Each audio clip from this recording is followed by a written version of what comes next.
arrêtez de mépriser l'amour. Arrêtez de considérer que l'amour est une concession faite au mal, est une collaboration, est une trahison. L'amour est fragile. L'amour est fragile. Et ne pas avoir peur de Même cet s'il est amour fort, fragile. même s'il est fort parce Mais qu'il oui, va gagner, mais parce oui. qu'il est vainqueur. Mais il est fragile, il Mais est fort dans cette fragilité. Il est fort dans cette fragilité. Et je pense que la réacosphère a compris, et les bobos cathos, anards d'extrême droite, ont compris la victoire du Christ. Ouais. Mais en fait, ils n'ont pas compris la manière avec laquelle il va guérir. Et il va gagner. Mais ça va se faire. Ah là là. Mais oui, il faut y croire. J'y crois. Hein. J'y crois. On est tous bobos. Hein. On est tous bobos. Vous, comme moi. Ouais. Philippe Arignaud, bonjour. Bonjour Nathalie, bonjour à tous. Et bonjour à tous, ravi de vous retrouver. Et d'autant plus pour cette vidéo du jour et ce thème, comme beaucoup d'autres thèmes. Alors je rappelle que vous êtes homosexuel mais continent, catholique, blogueur de l'Araignée du désert, auteur d'un dernier livre, Homo, Bobo, Apo, homosexualité, boboïsme et apocalypse, un livre qui a été censuré, mais que l'on peut aussi écouter en audio sur YouTube. Alors, on va s'arrêter quelques minutes sur le boboïsme et les bobos d'extrême droite, Oui. catho, voilà. Voilà. Sans montrer du doigt personne, Non. en restant gentil. Ben oui, mais en même temps en disant que le pharisaïsme est très présent dans l'Église. L'Église est un hôpital de campagne et où il y a à la fois les plus grands saints et les plus grands pécheurs, parce que pécher, c'est refuser Dieu en connaissance de cause. Donc il y a plus de pécheurs dans l'Église qu'ailleurs. Alors, vous pensez, ou c'est un peu le décryptage, un peu l'analyse sur le boboïsme et les obsessions? On va essayer de décrire, et vous l'avez fait dans cette vidéo, les quelques obsessions des catholiques un peu extrémistes. Ben, pas un peu, carrément. Carrément, Et donc faut le dire. on va parler de la fachosphère. Le mot peut paraître complètement caricatural, mais fascisme, ça vient de faisceau de lumière. Et il y a beaucoup de catholiques, enfin qui se disent catholiques, mais qui en fait ne vont pas à la messe, ou vont à la messe de manière très très robotique, mais sans âme, sans charité. Et donc ce sont les pharisiens de la Bible. Donc sans amour, c'est ça, une religion, une pratique. C'est ça. Et donc ils peuvent être dans une forme de franc-maçonnerie, de fascisme, mais de néofascisme, où ils pensent se sauver par leur respect de la loi, de la règle, même ecclésiale. Donc oui, le boboïsme est traditionnellement associé au gauchisme, ce qui est vrai, hein, puisque les bourgeois bohèmes essayent en fait d'être riches tout en jouant les pauvres. Mais il y a aussi un boboïsme qui vient de l'anarchisme, de la révolte des catholiques de droite ou d'extrême droite, qui eux aussi jouent aux pauvres ou bien aux rebelles de leur propre église et rentrent aussi dans le paraître. Donc dans la vitrine. Oui, dans la vitrine. On n'est pas dans le vrai. On n'est pas dans le vrai. On poursuit dans les obsessions. Numéro 8, l'obsession autour de l'islam. Alors, en lien avec cette civilisation qu'ils veulent construire catholique, ils disent catholique, ils se disent même plus catholiques que les cathos. Ils mettent le mot catholique partout. Eh bien, il y a cette obsession pour l'islam. Qu'est-ce que ça signifie? Ça signifie que de toute façon, les réacs en général, ils ont besoin de se faire peur, ils ont besoin de se trouver un ennemi qui va menacer leur propre civilisation. Et donc, avant c'était le paganisme ou c'était le progressisme et le modernisme. Maintenant, l'ennemi est tout trouvé, c'est l'islam. C'est l'islam en lien avec la franc-maçonnerie. Donc, ils ont trouvé leur ennemi et puis ils le casent partout. Puis c'est rassurant au fond. Au fond, ouais, ça les rassure parce que ça extériorise l'ennemi pour ne pas se dire que c'est nous. Donc ça évite l'autocritique et l'humilité. Et effectivement, il y a un vrai risque, on le voit avec le terrorisme, il y a un vrai risque dans l'islam, mais eux, donc les réactionnaires, se servent de ce risque-là pour dire le risque est une réalité. Ou alors pour faire un amalgame entre l'islam et les musulmans. Alors que je veux dire, voilà, il y a une différence, tout comme il y a une différence entre l'homosexualité et les personnes homosexuelles, il y a une différence entre l'islam, qui parfois a été hérité et pas choisi, et les personnes qui pratiquent l'islam. Donc il crée des sites comme Islam et Vérité, avec le père Pagès notamment, qui dit des choses très très justes. Mais ce qu'il y a, c'est que c'est le Alain Escada, mais pour l'islam.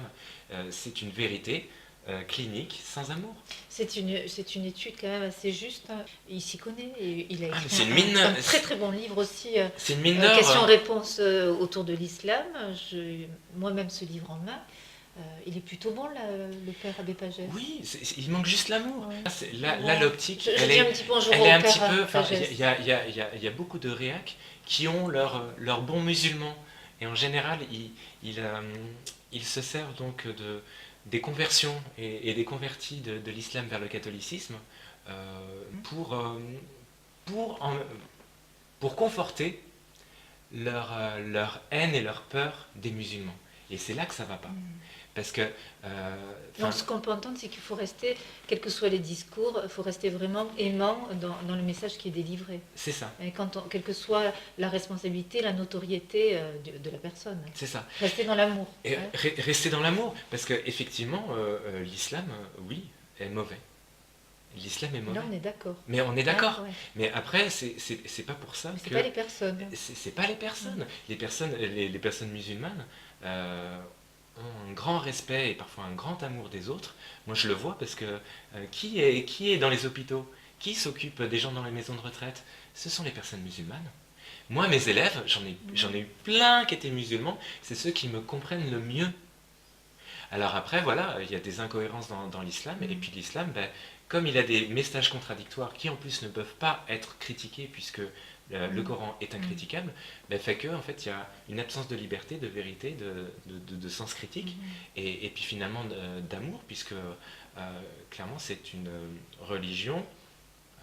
À la fois il y a des sourates qui invitent à l'amour, mais d'autres où c'est l'ennemi, on le pardonne pas, on le zigouille. Et c'est dit clairement, noir sur blanc. Donc ça, on ne peut pas justifier ça. Donc oui, l'islam, par la contradiction de ses messages, est mauvais. En revanche, les personnes musulmanes, elles ne le sont pas. Et le problème, c'est que les personnes de la réacosphère font l'amalgame, par peur de l'islam, ou en dénonçant quelque chose de vrai, font l'amalgame avec les personnes. Donc ça ne va pas. Et du coup, ça devient pathologique. Sur les réseaux sociaux, tout devient de la faute de l'islam. On se casse un ongle, c'est de la faute de l'islam. Il pleut, c'est de la faute de l'islam. Donc on est un peu avec ce doigt accusateur, hein. C'est toujours l'autre. Donc en l'occurrence, pourquoi pas l'islam? Et même quand c'est pas, quand il s'agit pas de l'islam, il y a des graffitis faits dans une église catholique, par exemple, et puis eux, dans la réacosphère, les réactionnaires vont faire, eh ben, c'est pas dans une mosquée ou dans un temple juif qu'on verrait ça. Donc, au nom, ils ironisent sur le pas d'amalgame par rapport à l'islamophobie. Ils créent aussi un réseau caché souterrain de caution gouvernementale de l'islam, ce qui n'est pas faux. Enfin, ça pour le coup, c'est pas faux. Mais ils mettent l'islam, ils ont un rapport à l'islam qui est pathologique parce qu'en fait, paranoïaque. Parce qu'obsessionnel. Obsessionnel, et puis finalement sans amour. Et qui juge aussi l'Église, parce que dans ces comparaisons systématiques du catholicisme par rapport à l'islam, ils vont parler de la mollesse du catholicisme qui s'est laissé déborder par l'islam et envahir par l'islam, au point que Marion Maréchal Le Pen a sorti là à Washington il n'y a pas très très longtemps. La France était la fille aînée de l'Église, elle est en passe de devenir la petite nièce de l'islam. Donc il ne parle même pas de l'Église. Enfin, les réacs en général, ils remplacent même le catholicisme et la bonne nouvelle par les ennemis du catholicisme. Donc là, vous voyez, Marion Maréchal Le Pen, au lieu de dire la France est la fille aînée de l'Église, au lieu de rappeler sa vocation et de se réjouir du catholicisme, elle va salir le catholicisme par la comparaison avec un islam diabolisé. Et finalement, ce sont des gens qui remplacent l'Église par ses ennemis. On poursuit. On poursuit. On est dans les obsessions numéro 9. C'est cette obsession aussi sur la forme du rituel et toujours autour de la loi. Oui, Ouais. on se rassure comme on peut. Et en général, bien, quand on a des manques affectifs, on les transfère en général sur le matériel, sur les codes, sur les règles, pour masquer euh, ces blessures. Donc, manque affectif, c'est autour de l'amour, c'est d'une blessure d'amour. Il y a une blessure d'amour. Ouais. Qui peut aussi nous orienter vers ce péché originel. Et puis qui dit aussi une jalousie, parce que bon, les réactionnaires en fait sont jaloux des cathos qu'ils ne sont pas, des cathos aimants qu'ils ne sont pas. Donc Sont-ils conscients? je suis pas sûr.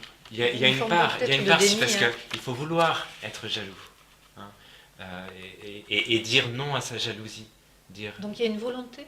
je pense qu'il y a une volonté derrière. Mais effectivement, il s'accroche, il pense en fait que le salut est une affaire de dogme et d'obéissance à une règle, et pas une affaire d'amour. Donc pour le coup, eh bien, tout est dans la forme ou dans l'interdit, et dans le devoir, et pas dans... Pour eux, le sens du sacré, par exemple, est plus important que le sacré même. Ils adorent pour ça le cardinal Sarah, qui effectivement est dans le rappel du protocole. C'est pas votre ami, le cardinal Sarah. C'est mon ami, C'est votre ami. c'est mon ami, mais C'est justement, important de faire le point là, pour Enfin, ceux qui vous écoutent peut-être et ceux qui apprécient le cardinal Sarah. mais il est dans le ritualisme intégral, qui met le rite célébrant la divinité, avant Jésus. Même si il met Jésus à toutes les sauces, donc c'est un ritualisme christocentré. Donc on a l'impression qu'il parle du Christ, mais il est dans le rappel de la loi. C'est pas qu'il ne faut pas nous rappeler la loi, mais qui est très manichéen, très protocolaire. Une manière de prendre moins de risques peut-être, hein, de se cacher derrière la loi. Oui, et de diaboliser notre époque. Voilà, De diaboliser il peut-être parle aussi beaucoup de la décadence. l'homosexualité par exemple. Voilà, il défend l'hétérosexualité, donc c'est ça qui m'a mis la puce à l'oreille. Il confond la différence des sexes avec l'hétérosexualité. Il diabolise l'Occident. Il parle beaucoup de la décadence de civilisation. Il est dans le paradigme civilisation-barbarie. Et puis, il y a derrière un jugement et un manque d'obéissance. Il y a une révolte derrière son discours. C'est-à-dire? Je crois qu'il pense que l'Église, enfin ceux qui dirigent l'Église, ne sont pas à la hauteur. Et ça se voit dans son attitude. Est-ce qu'il y aurait un désir carriériste dans l'Église, le cardinal Sarah? Oui, je ne peux pas m'empêcher de vous poser la question. Mais effectivement, et dans le sens de carrière de pierre, un franc-maçon. Même si lui se dit anti-franc-maçonnerie. En tout cas, c'est très spiritualiste. Hein, c'est le bien et le mal, c'est très manichéen. Mais aujourd'hui, sur le paysage en France des catholiques, le cardinal Sarah a le vent en poupe. Oui. Ah oui. Il est aimé de tous les bons catholiques pratiquants. Mais parce qu'il rassure justement cette réacosphère, parce qu'il rappelle la loi, effectivement, à un moment où elle est oubliée, et où on a aussi besoin du rappel de la vérité, d'un langage sans concession, voilà, de gardien du dogme. Sauf qu'après, lui s'en sert pour briller, pour ne pas être humble, pour aller partout. Est-il dans l'aveuglement, une forme de... Et il ne fait pas ce qu'il dit. Exemple, il parle du silence. Moi, je suis allé sur son compte Twitter. Et, donc vous surveillez le cardinal Sarah. Ben oui, parce que ça m'intrigue, parce qu'il n'est pas dans l'amour, par exemple, de son époque et des réalités. Qu'est-ce qui vous veut dire qu'il n'est pas dans l'amour de son époque? Il ne nomme pas les mots MAUX de son époque, donc il diabolise notre époque et la neuve langue, alors qu'il faut la traiter. Il est dans un discours où il faut rentrer dans son schéma de vérité, et si tu n'y rentres pas, c'est qu'en fait tu collabores avec le mal. Et puis, quand je dis qu'il ne fait pas ce qu'il dit, c'est que je suis allé sur son compte Twitter, pour quelqu'un qui parle du silence et qui dit qu'il n'y a rien de tel que le silence pour se rapprocher de Dieu, il est très bavard. Euh, il y avait une de ces conférences, mais c'était au moins un tweet toutes les 2 minutes. Et là, j'ai vu qu'effectivement, entre ce qu'il prône et puis ce qu'il fait, il y a une grosse frontière. Alors, on pourrait dire ça de moi quand j'ai pas été cohérent. On est tous incohérents. Ça vous arrive encore, hein? Oui, Oui, bien sûr. oui. Et ça m'arrivera C'est bien, encore vous parce que je suis reconnaissez. pêcheur. Mais ce que je veux dire, c'est que Donc vous avez des bobos, vous aussi, hein. on a des bobos, mais lui a une vraie responsabilité parce que Vous aussi, permettez-moi, vous avez aussi une il responsabilité. a flingué, par exemple, les conférences pré-synodales sur l'homosexualité, en disant que parce que l'homosexualité c'est mal, il n'a pas annoncé la bonne nouvelle aux personnes homosexuelles. Et pour lui, l'homosexualité est un non-sujet. Ça n'existe pas. Alors, je ne me fais pas l'avocate du cardinal Sarah, mais c'est peut-être un non-sujet parce qu'un sujet non compris. Ah mais il ne l'a pas compris. Il ne mais l'a je compris crois aussi. comme beaucoup peut-être parce que il y a la peur aussi d'approcher, d'aller trop loin sur Oui, ce mais, terrain de l'homosexualité. La peur, c'est quand même le propre du faux prophète. Il vous faut rencontrer le cardinal Sarah. Ah mais ouais, s'il veut, mais il va falloir On va qu'il lancer se un forme. appel. Il va On falloir va qu'il se lancer un forme appel. sur Qui n'ait pas peur, l'hétérosexualité. vous rencontrer- Oui, rencontrer. mais c'est Je lance quelqu'un un qui appel est aussi. suffisamment Ouais. imbu de sa personne. Il va y avoir du travail. Parce que vous le voyez, ces conférences ou ces livres, Mais c'est le travail du Saint-Esprit. c'est du vide.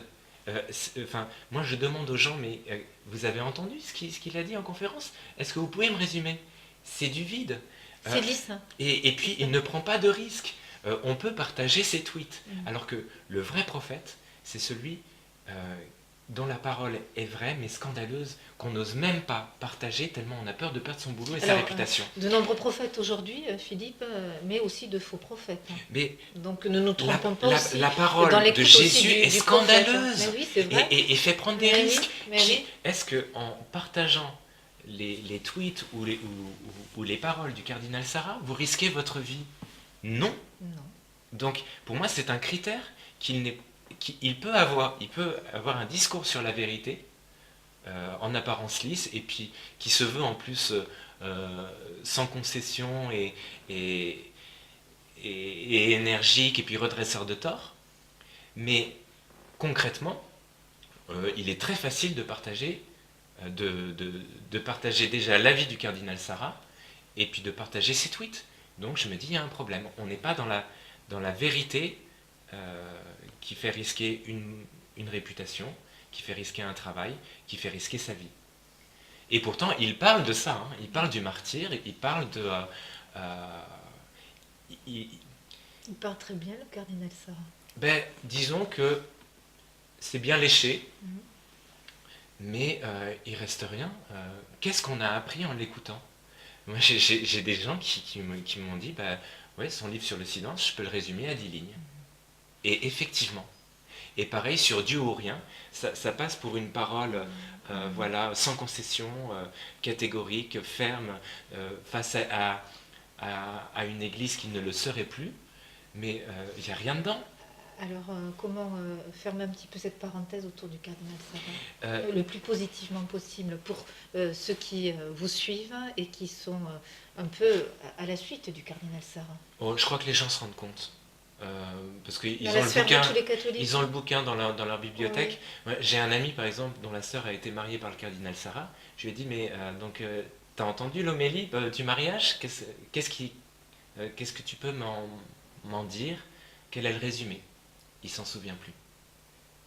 Donc je crois que dans le discours, et je n'attaque pas la personne, parce que je pense que le cardinal Sarah peut être profond, vraiment. Ce qu'il y a, c'est qu'il faut qu'il sorte des honneurs, de la mondanité, et même de la rigidité qui finalement rassure la réacosphère et plaît beaucoup en ce moment. Elle plaît aux hargneux.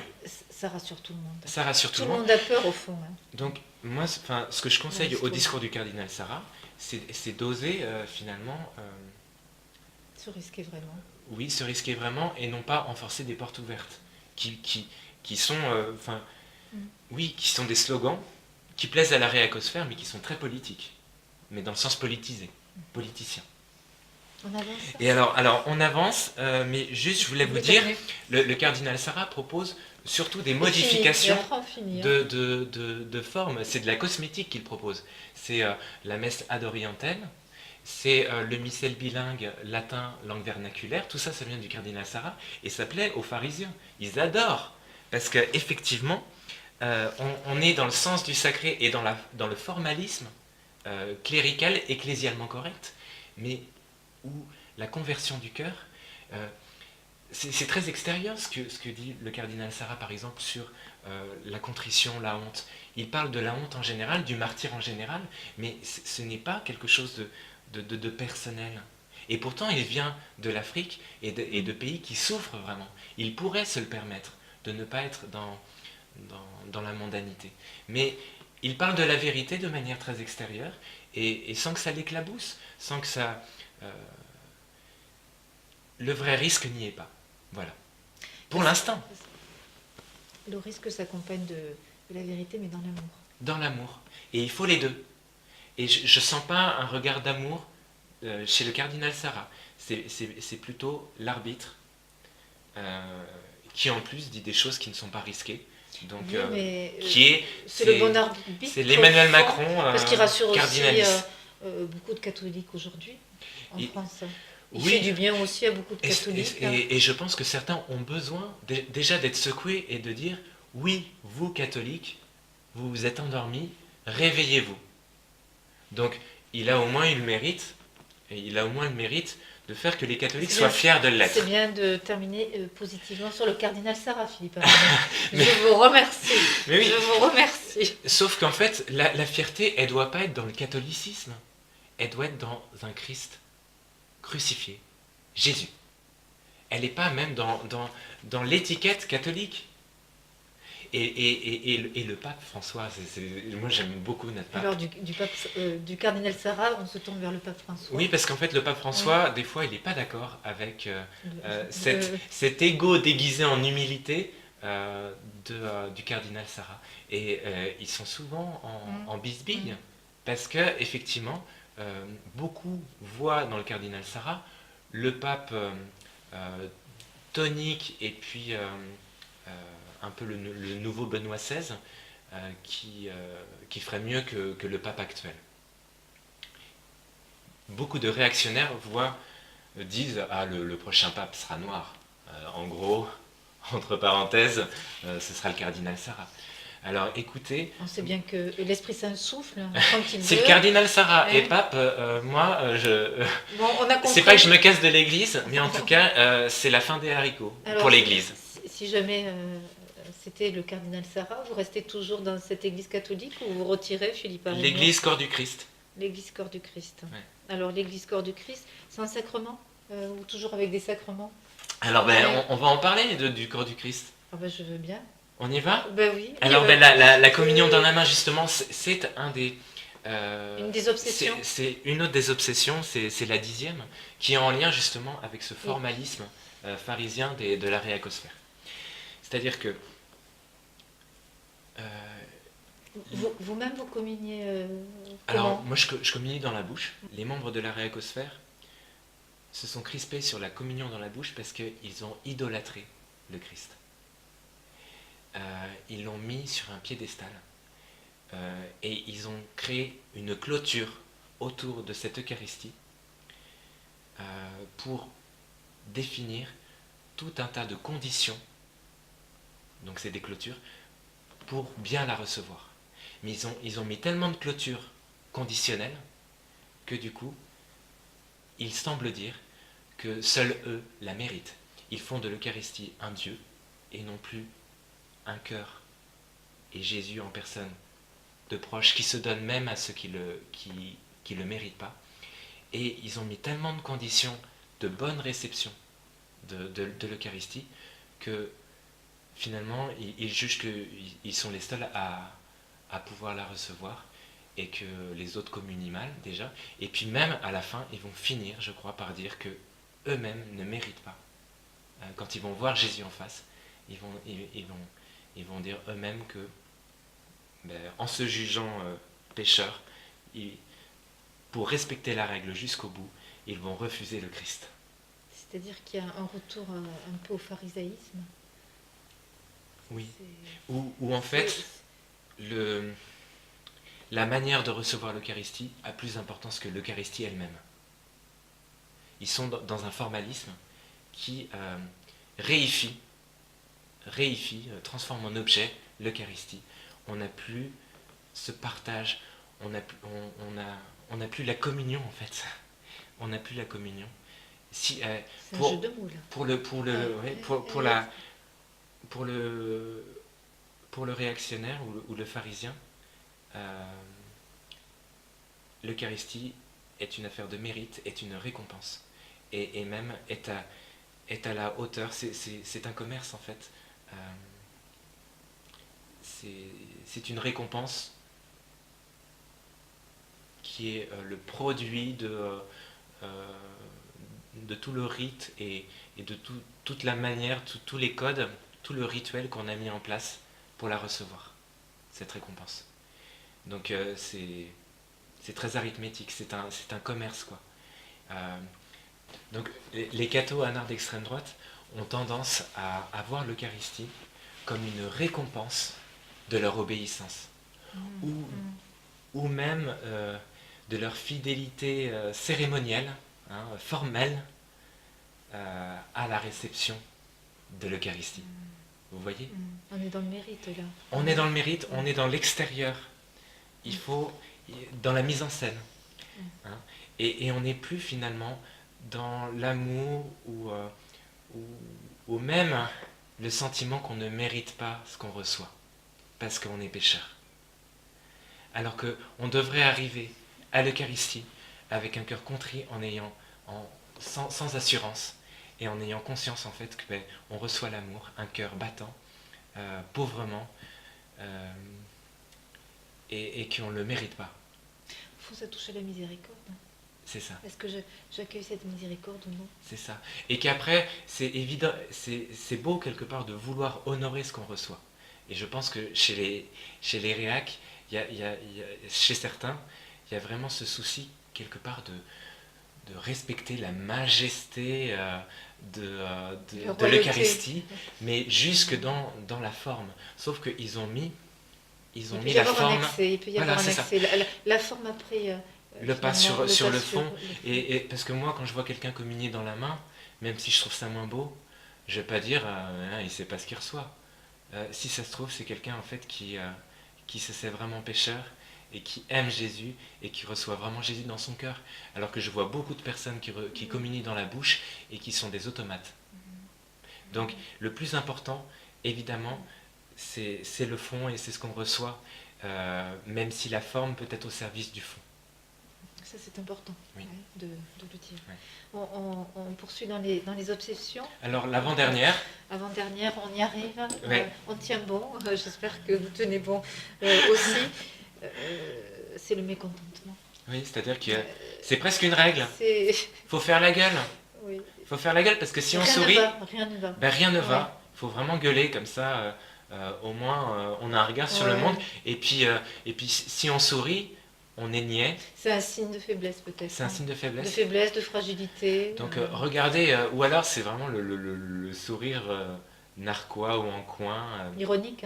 Ironique. Moqueur, à 100%. C'est ça. Ouais. Mais le rire franc, mais pas franc-maçon, le franc sourire est vu comme une marque de faiblesse. Hein, et est dénigré. Je pense que, quelque part... C'est un peu comme la douceur. L'anard d'extrême droite, le catho anard d'extrême droite, bobo. Il est dans une posture. Ça fait beaucoup d'adjectifs. Hein. Oui, il est dans une posture. Il a peur de se montrer fragile. Et il a peur d'aimer. Et c'est pour ça qu'il met son masque de méchant, qui fait la gueule, qui est toujours mécontent, qui critique. Puis le sérieux finalement. Oui. Une certaine gravité. Mais parce qu'il ne se prend pas au sérieux. Il ne se prend pas au sérieux. C'est paradoxal. Ah oui, là, expliquez-nous. Il ne prend pas soin de son âme. Il ne revient pas sur son passé et ses blessures. Et il se délaisse, il se méprise. Il ne se prend pas au sérieux. En fait, il ne s'aime pas. Non. Donc, du coup, il est sérieux pour les autres. Il affiche une intransigeance et une rigidité pour les autres et pas pour lui-même parce qu'il ne se prend pas au sérieux. On poursuit. On poursuit. Allez, et puis c'est le dernier. Ouais, ouais. Le dernier, on va brûler l'enfer. L'enfer. Tu as une place Donc, importante. ah bah oui, et c'est presque pour lui plus important que le paradis. Donc je suis bobo, moi-même. Ben, Mais on a tous un un peu, risque de ouais. se faire peur, Oui, parce oui, qu'effectivement, j'ai quelques éléments là. pour connaître le paradis, il faut quand même avoir un minimum peur de l'enfer. Oui. Hein. Ça c'est Mais- un peu normal. Oui, Ouais. sauf que le problème dans la réacosphère, c'est que l'enfer a pris plus de place que le paradis, et voire même Donc, il y a a pris une- la place du paradis. Ouais, donc, Parce que le réac, et je l'ai entendu, considère même l'enfer comme un don de Dieu. Donc il sera même capable là-haut de dire ben, j'ai pas aimé j'ai pas aimé les autres, donc par justice, eh bien je vais accepter le don de l'enfer, le don de Dieu qu'est l'enfer. C'est incroyable, c'est incroyable. Il va remplacer l'amour par la justice. Donc il y a un vrai danger. C'est terrible parce que déjà de son vivant, le bobo anard d'extrême droite et de la réacosphère a exclu tout le monde du salut parce que personne n'est assez bien, personne n'est assez obéissant à ses yeux. On l'entend parler des jeunes cathos ou des gens d'église et même de la réacosphère. Et même des prêtres de la fraternité Saint-Pédis, et puis même des gens qui le côtoient dans sa messe de rite extraordinaire, il ne les aime pas. Il déteste les prêtres, il déteste les évêques, et pour lui, tout le monde est damné sauf lui. Parce qu'en réalité, il se dirige vers la damnation. Il a fait du salut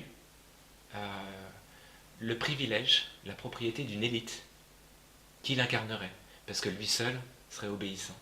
Lui seul aurait compris la force, la beauté du rite. Donc effectivement, il voue la terre entière à l'enfer, sauf lui. Et du coup, il y a un vrai risque, parce que confondre l'enfer et le paradis, dire que parce que Jésus nous laisse libre d'aller en enfer, l'enfer est un don de Dieu, là il y a une grave dérive, quoi. Parce que effectivement, la miséricorde de Dieu a permis que l'enfer existe, parce que nous sommes libres d'y tomber ou pas. Mais c'est pas pour ça que l'enfer est la miséricorde de Dieu, ou est une des miséricordes de Dieu. Donc, les réacs, je vois, par exemple en rentrant dans Saint-Nicolas du Chardonnay, alors déjà on voit bien qu'ils sont attachés au matériel et au paraître, puisqu'il y a des lustres, même si c'est du toc, mais c'est clinquant. Donc il y a du matériel partout. Pour ne pas aimer, ils se sont focalisés sur le matériel, sur la possession. Et puis il y a la Vierge de Fatima qui trône en très bonne place. Donc ils ont adoré Fatima, pourquoi? Parce que à Fatima, c'est l'enfer. Hein. C'est la vision de l'enfer. Ouais, ouais. Donc ils sont plus intéressés par l'enfer que par le salut.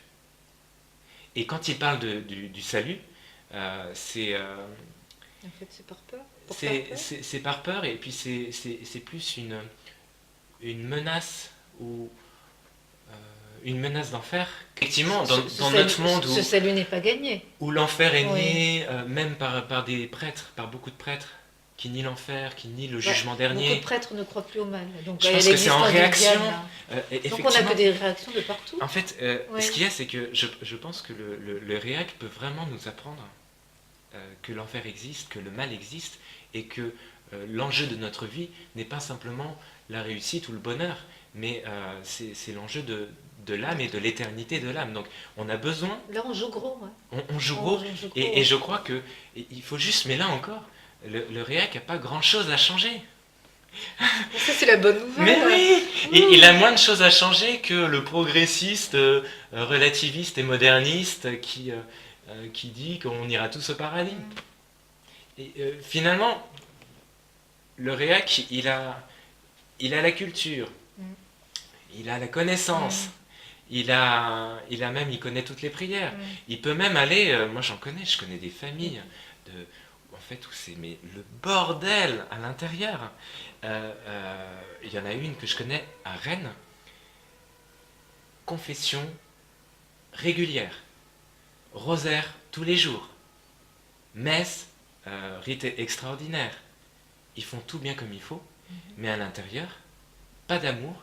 Le père qui terrorise les enfants, euh, les, euh, la femme qui en fait n'en peut plus parce que le mari la trompe. Et j'ai des amis qui habitent dans le même immeuble et qui voient en fait ce désastre se produire avec les enfants qui sont pas aimés. Et c'est une ribambelle, ils sont 8 enfants. Et pourtant, en apparence, ils font tout comme il faut. Donc il y a la vitrine Il y a la vitrine qui présente bien. qui présente bien. Et donc, en fait, voilà, il suffirait. euh, il y a une vraie richesse en fait de connaissances, d'éducation, de valeurs, même d'obéissance. De connaissance aussi des dogmes de l'Église. Voilà. Il faut juste rajouter L'amour. l'amour et puis aussi, déjà, l'identification aux pécheurs. Nous sommes. Donc revisiter, Voilà. revisiter son histoire, ses blessures, ses péchés, donc et toutes ses hontes peut-être. Oui, parce que Inavouées. dans ces familles-là, Inavouées. elles sont menées par des militaires Ouais. qui sont militaires et très durs avec eux-mêmes, surtout avec eux-mêmes, et qui ont finalement Et c'est surtout un cœur avec- brisé. Et c'est surtout avec eux-mêmes. Oui, je crois. Ouais. Je crois. Et on a beaucoup à apprendre de cette règle à partir du moment où elle est au service de l'amour. Il ne s'agit pas de nier la règle. Il ne s'agit pas de même de. Enfin voilà, ils ont une conscience quand même incroyable de la grandeur de l'Eucharistie, de tout ce qu'on a dit, de la grandeur de la France aussi. Donc ils sont pas loin, mais ils sont pas loin non plus de l'enfer. Donc ils sont vraiment, ils suivent une ligne de crête. Et cette vidéo-là, elle est faite pour qu'ils ne tombent pas en enfer.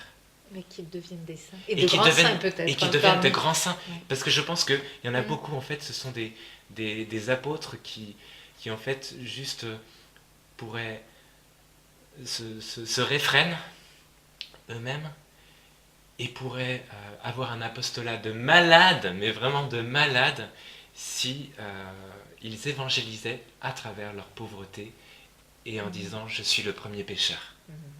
Et parce qu'ils n'ont pas cette humilité-là, ils se sont enfermés dans leur orgueil d'être des bons cathos.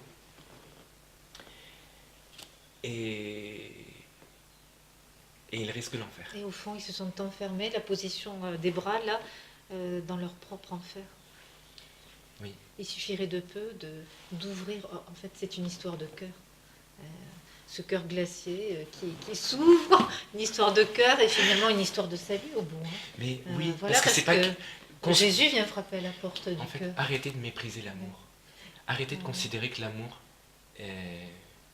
est une concession faite au mal, est une collaboration, est une trahison. L'amour est fragile. L'amour est fragile. Et ne pas avoir peur de Même cet s'il est amour fort, fragile. même s'il est fort parce Mais qu'il oui, va gagner, mais parce oui. qu'il est vainqueur. Mais il est fragile, il Mais est fort dans cette fragilité. Il cet est fort amour. dans cette fragilité. Et je pense que la réacosphère a compris, et les bobos cathos anards d'extrême droite ont compris la victoire du Christ. Ouais. Mais en fait, ils n'ont pas compris la manière avec laquelle il va guérir et il va gagner. Mais ça va se faire. Hein. Ah là là. Mais oui, il faut y j'y croire, crois, hein. j'y crois. On est tous bobos. Hein.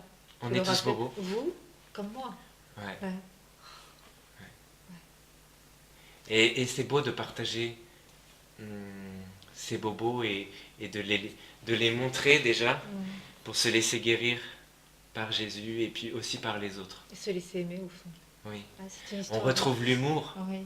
On, Et on retrouve la joie. quand on se regarde en vérité, avec ses fragilités, ses faiblesses, on retrouve l'humour, on retrouve les amis, et puis on découvre en fait que Jésus, au-delà de la forme qu'on a de l'accueillir, il se donne à accueillir aussi par des formes Nous surprend. complètement surprenantes. Donc laissez-vous surprendre par Jésus. Donc laissons-nous surprendre, vous comme moi, tous les jours, à chaque moment, par Jésus. Et considérons-nous comme les premiers pécheurs. On sera les premiers après surpris d'être sauvés. J'ai presque envie de rebondir et terminer cette vidéo avec Jésus, doux et humble de cœur, rend nos cœurs semblables aux tiens. Amen. Jésus, doux et humble de cœur, rend nos cœurs semblables aux tiens. Ainsi soit-il, comme ils disent, non, parce qu'ils disent pas Amen, c'est ainsi Pas de soit-il. moquerie, pas de moquerie. Non, mais après, Non. on peut se chambrer. Avec- J'ai beaucoup d'amis. Avec beaucoup d'humour et d'amour. J'ai beaucoup d'amis Ouais. tradis, hein, je tiens à le dire. Et puis, en fait, quand on est catholique, Mais moi aussi, on je est les tradis. aime. Je les aime, les tradis, je Mais le suis. si on est catholique, on est tradis. Mais oui, C'est pas une affaire de sensibilité. Hein.